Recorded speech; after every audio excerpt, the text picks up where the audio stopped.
దేవరాగం జ్ఞానయోగం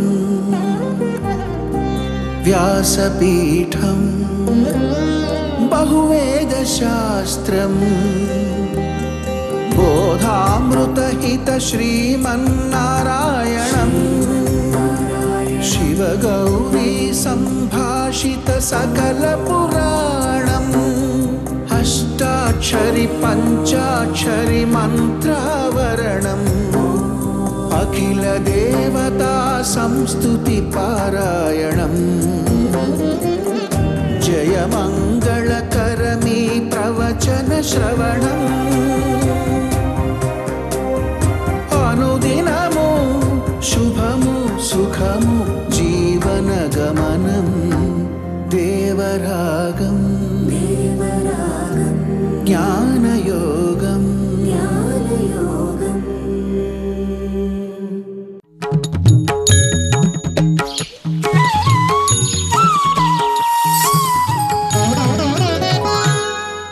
ఆపదామపహర్తారం దాతారం సర్వసంపదాం లోకాభిరామం శ్రీరామం భూయో భూయో నమామ్యహం.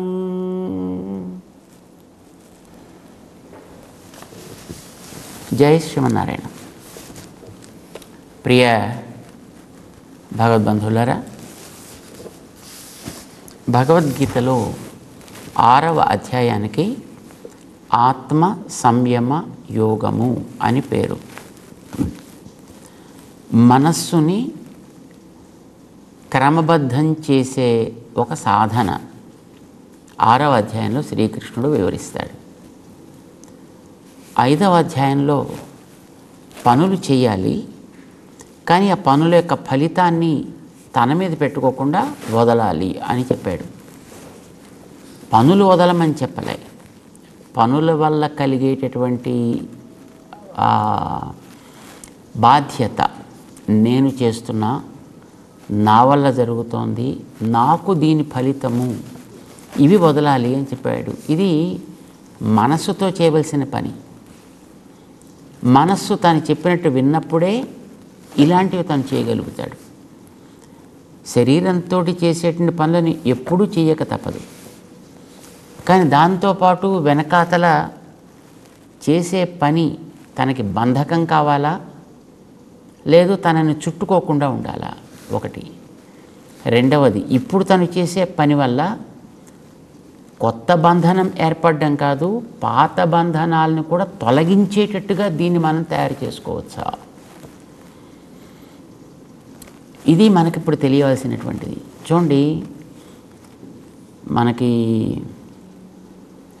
డొనేషన్స్ ఇచ్చేటప్పుడు ఇన్కమ్ ట్యాక్స్ ఎగ్జెంప్షన్ అని ఇస్తారు. నువ్వు 100 రూపాయలు ఇస్తే, అంటే నీకు ఒక 100 రూపాయలు ప్రాఫిట్ వస్తే, దాంట్లోంచి నువ్వు ఒక 50 రూపాయలు ఎవరికైనా నువ్వు దానం ఇచ్చావు అని అంటే, ఆ ఇచ్చిన ప్రాఫిట్గా వచ్చిన 100కి ట్యాక్స్ పడకుండా 50కే ట్యాక్స్ పడుతుంది. ఇది ఒక నియమం, ఇది ఒక పద్ధతి. సాధారణంగా ఇప్పుడు మన దేశంలో అలాగా ఓ 50%కో, అదే 20%కో, 25%కో, 23%కో ఇలాంటి ఎగ్జెంప్షన్స్ అనేవి వస్తాయి. కానీ కొన్ని పనులు చేస్తే, ఉదాహరణకి ఏదైనా ఒక వైజ్ఞానిక పరిశోధన చేస్తే, లేదా ఒక రూరల్ డెవలప్మెంటల్ యాక్టివిటీస్ లాంటివి చేస్తే, నువ్వు 100 ఇస్తే నీకు 130, 120 అలా కూడా నీకు ఎగ్జెంప్షన్స్ వచ్చే అవకాశాలు ఉన్నాయి అని దానికి సంబంధించిన వాళ్ళు చెప్తుంటారు. అంటే నువ్వు చేసేటటువంటి ఆ పని వల్ల ఆ పని వరకు మాత్రమే నీకు శ్రేయస్సు కలగడం కాకుండా, ఈ పని గతంలో ఉండేటటువంటి పాత బాకీలను కూడా కొంత న్యూట్రలైజ్ చేయగలిగేటటువంటి అవకాశం ఉండేట్టుగా ఉందనుకోండి, దాన్ని సెలెక్ట్ చేసుకోవడం మంచిది కదా, అలాంటి దాన్ని చేయడం మంచిది కదా. మనం చేసేటటువంటి కర్మ ఇప్పుడు ఏదో ఒక పని చేసాం, ఒక వ్యక్తికి ఏదైనా మనం చదువు చెప్పాము, దానం ఇచ్చాము, లేదా ఏదైనా ఒక విషయాన్ని నేర్పాము అనుకోండి, ఇది ఒక పని. ఈ పని మళ్ళీ మనకి ఒక బంధకం కాకూడదు అనంటే నేను చేయలేదు, ఇది నాది కాదు, ఇది నాకు కాదు, ఈ మూడు వదలాలి. ఫల సంఘ కర్తృత్వాలు అని అంటారు. ఇవి లేకుండా పని చేయాలి. మరి అవి లేకుండా ఎలా చేస్తాం అంటే, ఇవి నీకు వెనకాతలో నడిపించేవాడు భగవంతుడు అనేవాడు ఉన్నాడు కనుక వాడి మీద భారాన్ని పెట్టి నువ్వు చేయొచ్చు. లేదా ఇవి నీకు జరుగుతున్నాయంటే పైనుండే దేహం వల్ల జరుగుతున్నాయి కనుక భారాన్ని దేహం మీదైనా పెట్టేసి నువ్వు దానికి బాధ్యుడు కాకుండా ఉండగలగాలి. నువ్వంటే జీవుడు బాధ్యుడు కాకుండా ఉండగలగాలి. ఇది 3వ అధ్యాయంలో కూడా చెప్పాడు. 5వ అధ్యాయంలో దీన్ని మనకి చెబుతూ, ఏదో నీటిలోంచి వచ్చినటువంటి తామరాకు నీళ్ళలోనే ఉన్నప్పటికీ కూడా నీటిని అంటించుకోకుండా ఎట్లా ఉంటుందో, నీటితో అంటుకోకుండా ఎట్లా ఉంటుందో అట్లాగే వీడు పని చేయాలి. దాన్ని వివరిస్తూ దానికి కర్మ సన్యాస యోగము అంటే చేసేటటువంటి కర్మల యొక్క ఫలితాన్ని తన యందు కాకుండా మరొక దాని యందు వదిలి చేయుట, ఇది చెప్పాడు. కానీ వదలాల్సింది దేంతోటి? శరీరంతో కాదు కదా, మనస్సుతో వదలాలి. బంధనం చేసేది మనస్సు, బంధనాన్ని తొలగించగలిగింది కూడా మనస్సు. చేత మనస్సుతో చేయాలంటే మనస్సుకి ఆ రకమైనటువంటి ఒక శిక్షణని ఇవ్వాలి. అది ఎలా ఇవ్వాలి అనేది చెప్పడం కోసం 6వ అధ్యాయం ఏర్పడింది. దానికి ఆత్మ సంయమ యోగము అని పేరు పెట్టాడు. ఆత్మ అంటే మనస్సు, అక్కడ సంయమము అంటే దాన్ని సక్రమముగా నిగ్రహించుట, కంట్రోల్ చేయుట, సరి అయినటువంటి శిక్షణనిచ్చి ఒక మార్గంలో పెట్టుట, ఇది తను చెప్పదలుచుకున్నాడు. దానికి రకరకాల విశేషాలని చెప్పి ఏవి లక్ష్యంగా మనం చేయాలి అనేది తెలియచేస్తూ ఆత్మసాక్షాత్కారం అనేటటువంటిది ఒక లక్ష్యంగా పెట్టుకుని ఈ పనులు చేయాలి. భగవద్గీతలో మొదటి 6 అధ్యాయాలకి తాత్పర్యం ఆత్మ జ్ఞానము, ఆత్మ సాక్షాత్కారం, ఇదే లక్ష్యం. ఈ లక్ష్యం కోసం చేయాలి. దానికి మనకి మొట్టమొదట లభించాల్సింది ఏమిటి అంటే, ఆత్మ అనేటటువంటిది ఈ ఒక్క శరీరంలో నీవు మాత్రమే కాదయా, మన చుట్టూ ఉండేటువంటి ప్రతి వస్తువులోనూ ఆత్మలు ఉంటాయి. ప్రతి ప్రాణి మనకు కనిపించేటటువంటివి చుట్టూ ఉండేటువంటివి నేల మీద తిరిగేవి కావచ్చు, నింగిలో తిరిగేవి కావచ్చు, నిలకడగా ఉండేవి కావచ్చు, లేదు ఎక్కడో స్వర్గాది లోకాల్లో ఉండేవి కావచ్చు, దేవతలు అని అంటారు కదా. సో దేవ మనుష్య తిరియక్ స్థావరాత్మకంగా ఉండేటువంటి ఈ ప్రపంచంలోని సకల చరాచరాత్మకమైనటువంటి వస్తుజాతం అంతా రెంటితోటి కలిసి ఉంది. ఒకటి పైన కనిపించేటటువంటిది ప్రకృతి, 2 దానికి ఆ రకమైనటువంటి రూపు రేఖ ఏర్పాటు చేసినటువంటిది దాని వెనక ఉండే ఆత్మ అనేది 1, 2. సో ఈ ఆత్మ గురించినటువంటి జ్ఞానాన్ని వీడు సక్రమంగా పొందడం అనేటటువంటిదే మొదటి 6 అధ్యాయాల సారం. ఆత్మజ్ఞానం ఏర్పడాలి. ఎందుకు ఏర్పడాలి? తను చేసేటువంటి కర్తవ్యంలో అతనికి వైముఖ్యం ఏర్పడకూడదు, నిరాశ ఏర్పడకూడదు, నిస్పృహ ఏర్పడకూడదు, అనాసక్తత ఏర్పడకూడదు. పని చెయ్యాలి. ఆ పని సుఖం కావచ్చు, దుఃఖం కావచ్చు, వాడి బాధ్యతని బట్టి ఉంటుంది. అది అర్జునుడికి బాధ్యత శత్రు నిరాశ చేయడం. నిజానికి పాపం ఆయనకి అది కష్టం అని అనిపించింది, బంధువుల్ని చంపడం పాపం అని అనిపించింది. నువ్వు చేసేటటువంటి పని చేస్తూ ఉండేటప్పుడు అది పాపం అని అనుకుంటే నువ్వు చేయలేవు కదా. అయితే అది నిజానికి పాపమని ఇతను అనుకుంటున్నాడు, బంధువులని సంహరించుట అని. కానీ వాళ్ళు బంధువులుగా ఉన్నారా? నిజానికి లేరు. వాళ్ళు ఎందుకంటే పాండవులు నానా కష్టాలు పెట్టి అగచాట్లన్నీ వాళ్ళకి చూపించి వాళ్ళని 13 ఏళ్ల పాటు నానా పాటలు పడేటట్టు చేసిన వాళ్ళు. వచ్చిన తర్వాతనైనా పోనీ దాన్ని అవగాహన చేసుకొని వాళ్ళు ఎవరి రాజ్యం వాళ్ళకి పంచిచ్చి సుఖంగా ఉండనిచ్చారా అంటే సూది కొన మోపినంత నేల కూడా ఇవ్వంపమ్మన్నారు. యుద్ధానికి కావాలని వాళ్ళే కాలు కయ్యానికి దువ్వారు. ఈ తను కావాలని ఏర్పాటు చేసుకుంది కాదు, వాళ్ళే ఏర్పాటు చేసి పెట్టారు. ఇప్పుడు తన బాధ్యతను తను నెరవేర్చాలి. ఇప్పుడు అమాయకులైనటువంటి ప్రజల యొక్క ప్రాణాలను తీస్తే అలాంటి వాళ్ళని అయ్యో పాపం వాళ్ళని కొట్టొచ్చునా కొట్టకూడదు అని ఆలోచించేవాడిని వాడి మనిషి అంటామా? వాడిని ఎక్కడున్నా సరే ఏరి పారేస్తాం అని మన భారత ప్రధాని చెప్పినట్టుగా అలాంటి వాళ్ళని ఏ పని చేసేటప్పటికే వాళ్ళని అరికట్టాల్సిన బాధ్యత ఉంటుంది. అర్జునుడి బాధ్యత అది. మరి అలాంటి బాధ్యత ఉండే వ్యక్తి యుద్ధం చెయ్యాలా, మానాలా, చెయ్యొచ్చా, కూడదా, బంధువధ, రక్తపాతం, అయ్యో ఈ రక్తపు కూడు, ఇది నేను ఎలా తింటా, ఇలాంటి మాటలన్నీ మాట్లాడేటప్పటికి కృష్ణుడికి కొంచెం కోపం వచ్చింది. అతనికి విషయం చెప్పాల్సినటువంటి అవసరం ఉంది అని అనిపించింది. కనుక యుద్ధం అతని చేత చేయించాలి. ఫిజికల్గా అంటే శారీరకంగా యుద్ధం చేయాలి, కానీ మానసికంగా అతను ఇది నా కర్తవ్యము, దీంట్లో నాకు ఏ రకమైనటువంటి ప్రమేయము లేదు అనే విషయం అతనికి తెలియాలి.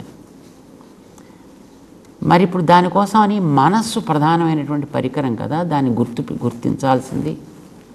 పోనీ అర్జునుడికి ఏం తెలియదా అంటే తెలియనివాడు కాదు, తెలిసినట్టే మాట్లాడాడు. మొదటి అధ్యాయంలోనూ 2వ అధ్యాయంలోనూ కూడా భగవద్గీతలోనే.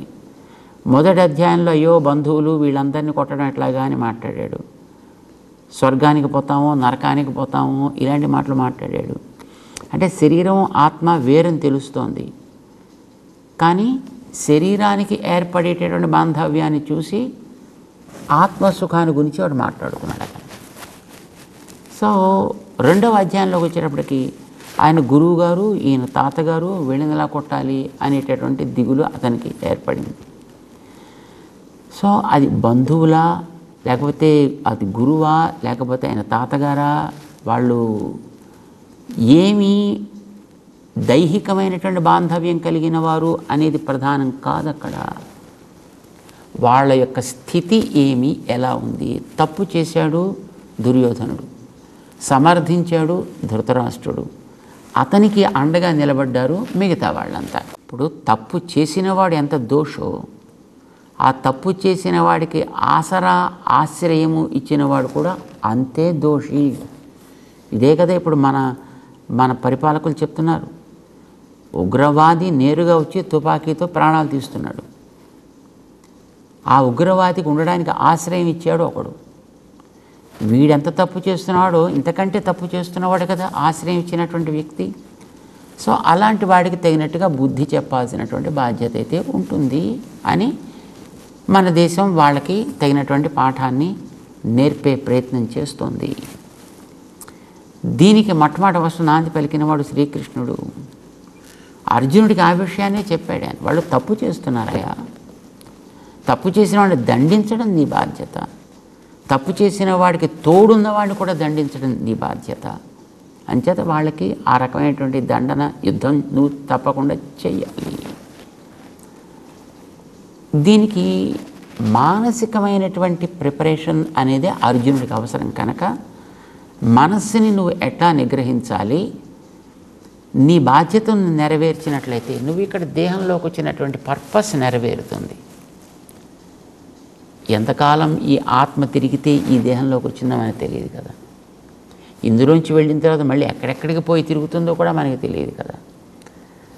ఇప్పుడు దేహంలో, మానవ దేహంలో ఇప్పుడు ఉంది కనుక ఇప్పుడు చేసేటటువంటి పని నీకు కొత్తగా మరిన్ని కర్మల్ని చేర్చకుండా ఇదివరకే పేరుకున్నటువంటి కర్మలను కూడా తొలగించగలిగే అవకాశం ఉన్నప్పుడు అలాంటి పని చేసుకుని వాటిని కూడా తొలగించుకుని నువ్వు ఈ బంధంలోంచి బయటపడడం అనేటటువంటిది చాలా యోగ్యమైనటువంటి పని. అది నువ్వు చేయాలి. అది దేనివల్ల వస్తుంది? మనస్సులో కలిగేటటువంటి సంకల్పం వల్ల ఏర్పడుతుంది. నువ్వు మనస్సులో చేసుకున్నటువంటి నిర్ణయం వల్ల ఏర్పడుతుంది. కనుక నీకు పొందవలసింది నీ స్వస్వరూప సాక్షాత్కారాన్ని, అంటే ఆత్మస్వరూప సాక్షాత్కారాన్ని పొందాలి. ఆత్మ అంటే ఒక్కటే కాదు కదా, ప్రతి వస్తువు వెనక ఆత్మలు ఉన్నాయి. కనుక ఆత్మ జ్ఞానం నీకు సామాన్యంగా ఏర్పడాలి. ఆత్మలన్నీ సమములనేటటువంటి జ్ఞానం ఏర్పడాలి. ఆత్మలన్నీ వాటికి ఉండేటటువంటి కర్మబంధం నుంచి కనుక పక్కకి జరిగితే అవి ఏ రకమైనటువంటి లేపనానికి తగనివి, నిర్దోషములు అనేది కూడా నీకు తెలియాలి. వీటన్నిటికీ కూడా ఉండే యోగ్యత ఎంత గొప్పదో, భగవంతుడితోటి సమానమైన యోగ్యత ఉన్నవి అని తెలియాలి. అలాంటి ఉండి కూడా ఇలాంటివి చేస్తున్నాయంటే వాటి మీద ఏర్పడ్డ కర్మ బంధం వల్ల అవి చేస్తున్నాయి. కనుక వాటికి అది తొలగేటట్టు చేయడం, నీకు అది తొలగేటట్టు చేసుకోవడం నీ బాధ్యత.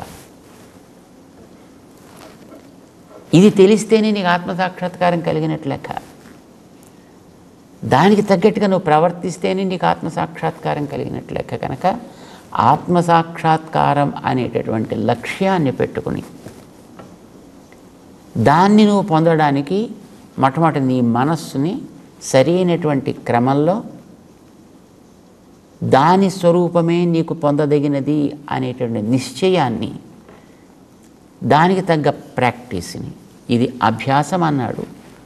దాన్ని స్వరూపాన్ని తెలిసి దానికి అడ్డొచ్చే వాటి నుంచి విడదీయడం అనేటటువంటి వైరాగ్యం అని చెప్పాడు ఆయన.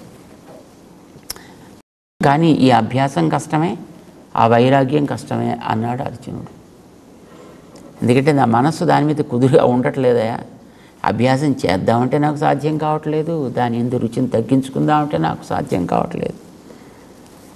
అంచేత దానికి ఏం చేయమంటావు నన్ను అని అడిగాడు ఆయన. సరే స్వామి చెప్పాడు, అభ్యాస వైరాగ్యాలు మంచిగా చేయవయ్యా, చేస్తూ కర్మాచరణ చేయి.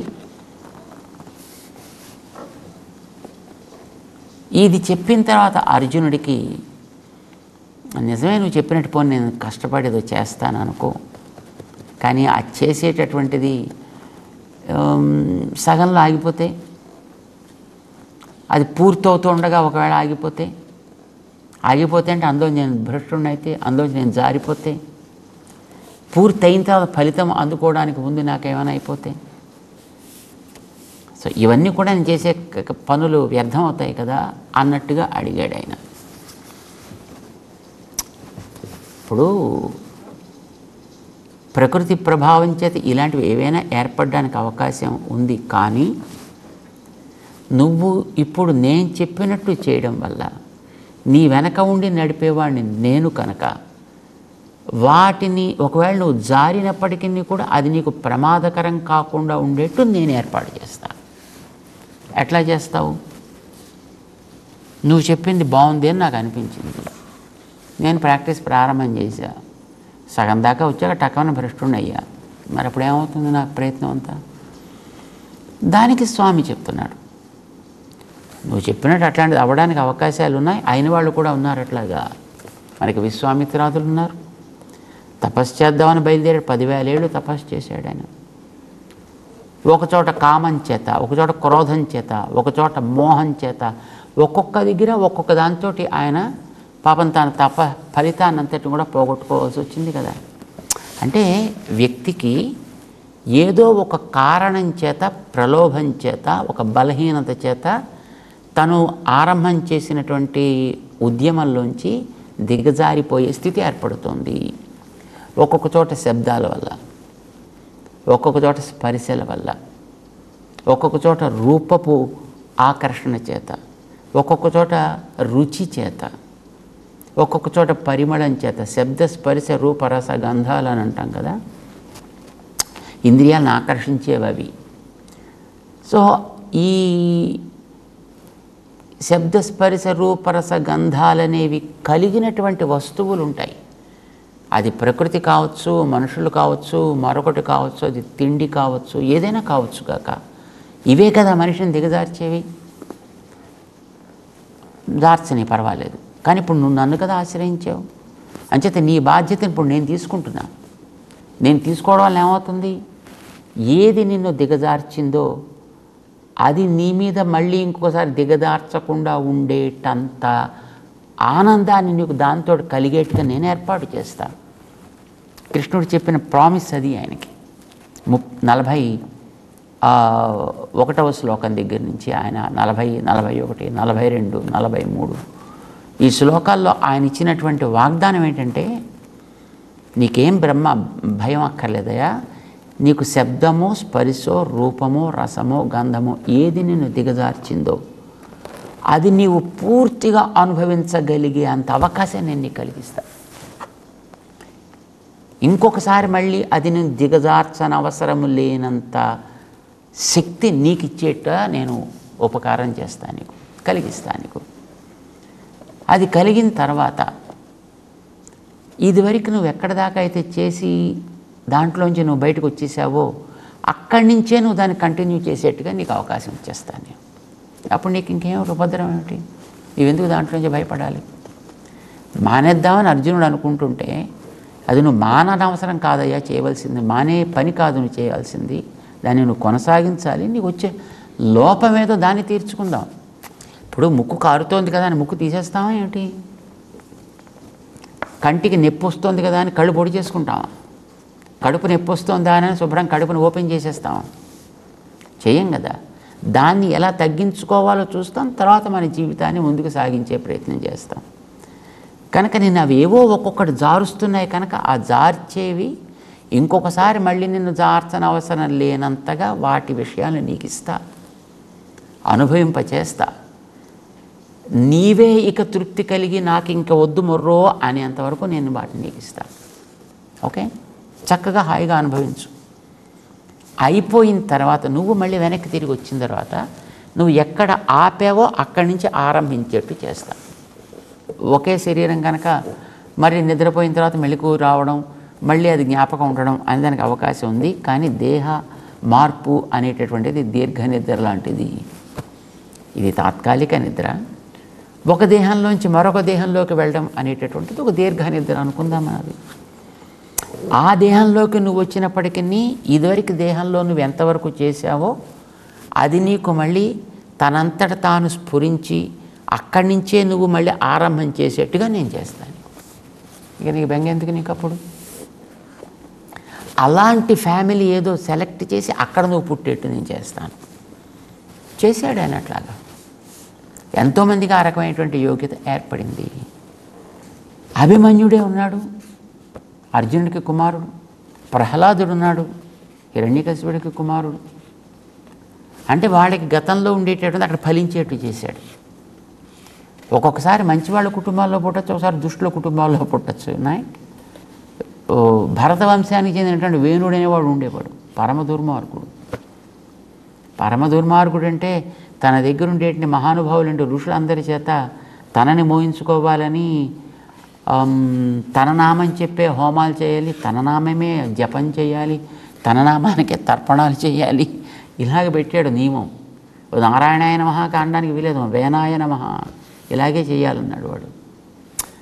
సరే, వాణ్ణి ఇంకా మోతాదు మించేటప్పటికి వాడిని శపించి మొత్తం హుంకరించి వాడు లేకుండా చేసి పారేశారు. కానీ అతని తర్వాత అతని భుజాన్ని చిలికి భుజంలోంచి మళ్ళీ ఒక పిల్లవాడిని పుట్టించారు. అప్పుడు ఉండేటువంటి ఆ మహానుభావులకి ఏం విజ్ఞానమో తెలియదు మనకది. అతను ఈ పృథివీనంతటిని అతనికి పేరు పృథు చక్రవర్తి అయ్యాడు ఆయన. అతని పరిపాలన వలన ఈ భూమికి అజనాభం అనే పేరుండేటటువంటి ఈ భూమికి పృథ్వీ అనేటువంటి పేరు వచ్చింది. అంటే ఎంత గొప్పగా పరిపాలన చేసి ఉంటాడో మనం ఊహించవచ్చు. అంటే అతను ఆ వంశంలో పుట్టినా ఇంత గొప్పవాడు అవ్వగలిగాడు. సో ఎంతవరకు అయితే గతంలో చేసి ఉన్నాడో అక్కడి నుంచి ఆరంభం అయ్యేటట్టుగా చేస్తా. అది సగంలో అయితే సగం చోట ప్రారంభిస్తాడు, పూర్తి అయితే పూర్తి అయిన చోట ఉండేట్టుగా నేను వాడిని ఏర్పాటు చేస్తా. ఒకవేళ అసలు వాడు ఆరంభమే చేయలేదనుకోండి, పర్వాలేదు, వాడికి రుచి కలిగింది కదా. సో రుచి కలిగిన వాడు ఆరంభం చేసుకోవాల్సిన కుటుంబాలు ఎక్కడున్నాయో చూసి వీడిని తీసుకువెళ్ళి ఆ కుటుంబంలో పెడతా. అప్పుడైనా నష్టమేం లేదు కదా, చేసింది ఏం వ్యర్థం కాదు కదా. కనుక మంచి పని చేయడానికి, మనస్సుని క్రమబద్ధం చేసుకోవడానికి సాగించే ఏ ప్రయత్నమైనా సరే నా మీద భారం పెట్టి కనుక వాడు చేసినట్లయితే తప్పకుండా అది వాడికి సత్ఫలితాన్ని ఇచ్చేట్టుగా నేను చేస్తా. ఇది భగవంతుడు అర్జునుడికి ఒక భరోసానిచ్చాడనమాట. ఇది 6వ అధ్యాయంలో 42వ శ్లోకం దాకా ఆయన చెప్పినటువంటి మాట. వాడు శుచివంతులు శ్రీమంతులు అయిన వాళ్ళ ఇంట్లో పుట్టిస్తా, సగంలో చేస్తే పూర్తి అవుతూ ఉండేట అథవా యోగినామేవ కులే మహత్ ధీమతాం, వాళ్ళు గొప్ప యోగులైనటువంటి వాళ్ళ ఇంట్లోనే నేను పుట్టేట్టుగా చేస్తాను. అది కొంచెం కష్టం, అలాంటి వాళ్ళు దొరకడం కష్టం, అలాంటి వాళ్ళ కుటుంబాల్లో పుట్టి దాన్ని కంటిన్యూ చేయడం కూడా కొంచెం శ్రమజనకం, బట్ దాన్నే నేను ప్రొవైడ్ చేస్తా అని చెబుతూ చేసేటటువంటి ఈ యోగ సాధన, అభ్యాసము, వైరాగ్యం అని చెప్పాడు కదా, వీటి వల్ల ఆ వ్యక్తికి ఏ రకమైనటువంటి ఒక మహత్త, ఒక గొప్పతనం వస్తుందో 6వ అధ్యాయంలో చెబుతూ అధ్యాయాన్ని చివరికి తీసుకొస్తాడు. తెలుసుకునే ప్రయత్నం చేద్దాం. జై శ్రీమన్నారాయణ.